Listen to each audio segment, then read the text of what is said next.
Hello and welcome to GameCalc. Today we are taking a look at a hero tutorial for Worp. I believe, compared to the other three heroes, I believe he's the one that's the least complicated as far as the actual mechanics of what he can do and how exactly he works. Like you think of last time we looked at Elspar, there's some things that aren't really mentioned in the tutorial for him, or at least that aren't obvious for him, like the way he can, kind of like the things I discovered that I should have known already, that he can discharge, move, and charge again, and just the details of what happens when he shoots into Fog of War, things like that. Warp and the other guys, I think, are going to have similar, at least some of them.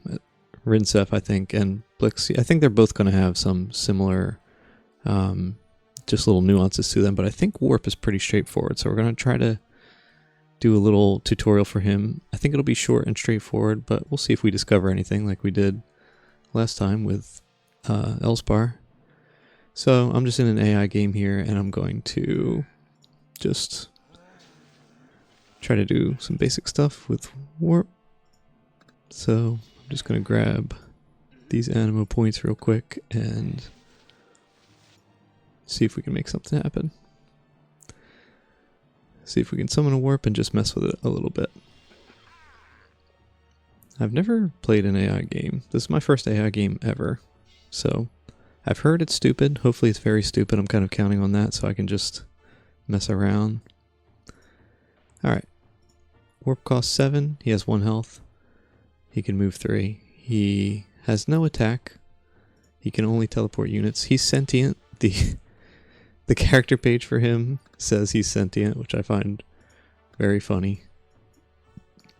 Just so you know, he's not just a rock or a device. He is sentient. He is a character. He is a hero. Alright. So I don't have a lot of ammo. I'm going to just end the turn and so I have more ammo next time.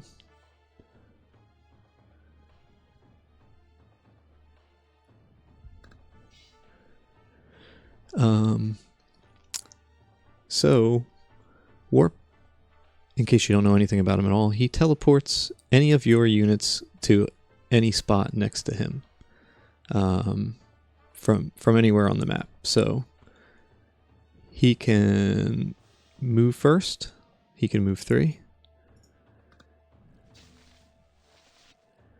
And then when you click on him, you'll see this little arrow appears on literally every unit you have on the map. And if you click on one of those units, say this guy, he's pretty far away.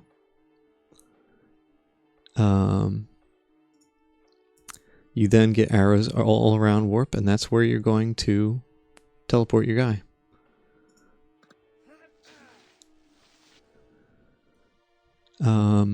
Once a unit is teleported, it can't move. See, I didn't move that scout. And now that he's teleported, he can't move. But he can attack. You see here, in case you don't know this little window here, if it's great, if something's grayed out here, it means you've already done it or it's not available. So the scout can no longer move, but it can attack. So let's do another turn and get some examples.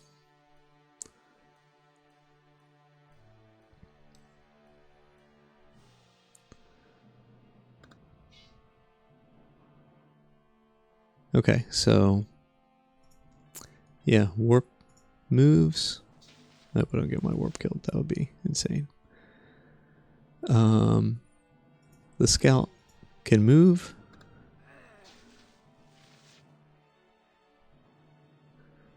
And then you can still teleport him even though he moved. Can't move again, obviously. Still has his attack available.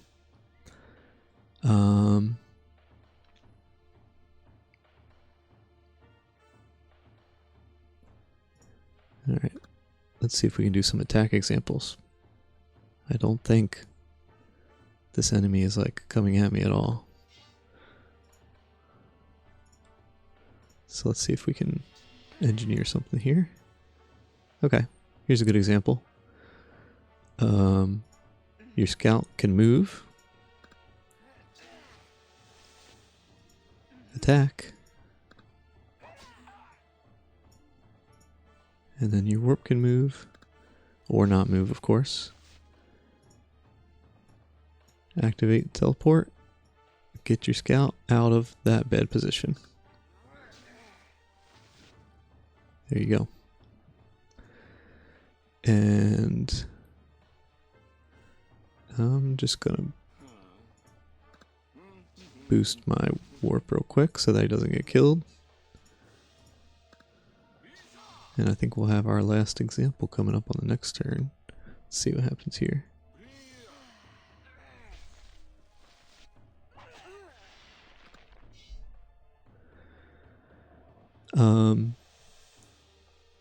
So if say I'm going to teleport my sniper, there's no point in moving him because, well, I guess you could, there is a point if you want to see into the fog of war, like, see, I could, this is kind of a waste of ammo though, but just theoretically, this is something you can do. You can move him,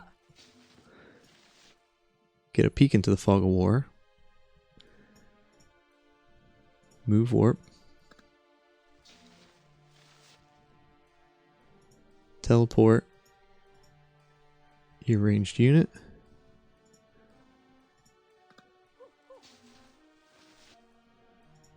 and then he can't move for two reasons. One, he already moved, or she already moved, and two, she teleported. Once you teleport, can't move.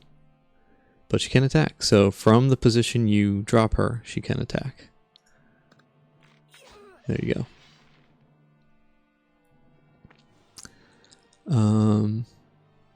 Yeah, so I think that's pretty much it. Not too complicated. You can move Worp or not move him and still teleport something. Teleporting costs an animo. The teleportee, the person you're teleporting, they can move beforehand. They can't move after the teleport. And they can attack either before or after the teleport. They can attack one time, even if it's after the teleport. So I think that's pretty much it. Let's see if he'll let us get to his base and drop the sniper in. Or get another sniper. Let's see what happens. See how this AI reacts to me being here.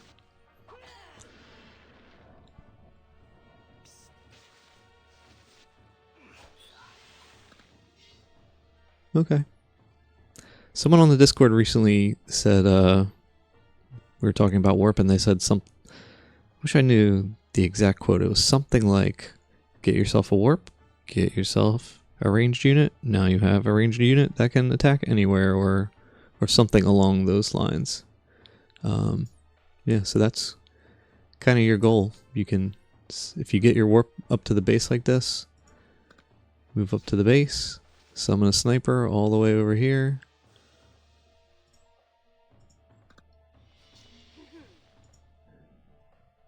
Teleport it all the way up here.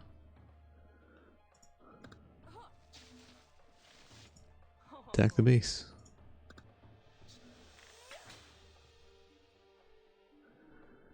Let's see if it'll let me do that again or if it's going to kill my Worp, and then we'll be done.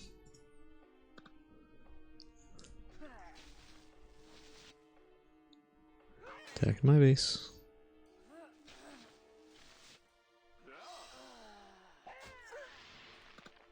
No. So, yeah, it's insanely dumb. It's suicidally dumb. It has a million opportunities to kill a Worp that's about to kill it, and it just doesn't do it. So, this is kind of your goal. I was able to win this way the other day, actually, in a game by teleporting a ranged unit to a base. It was very satisfying. Kind of, I don't think it's something that'll happen too often, but I guess it could if you make it your goal.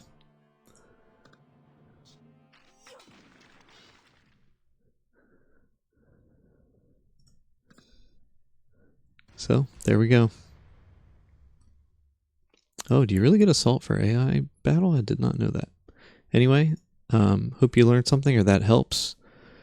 Or it helps to see it in motion if you just read about him. kind of the most straightforward hero. Very fun hero, very cool hero though. Lots of fun to use. Even if you don't think he's too powerful, just play some games with him sometime because he's very fun. Anyway, we'll see you next time. Bye.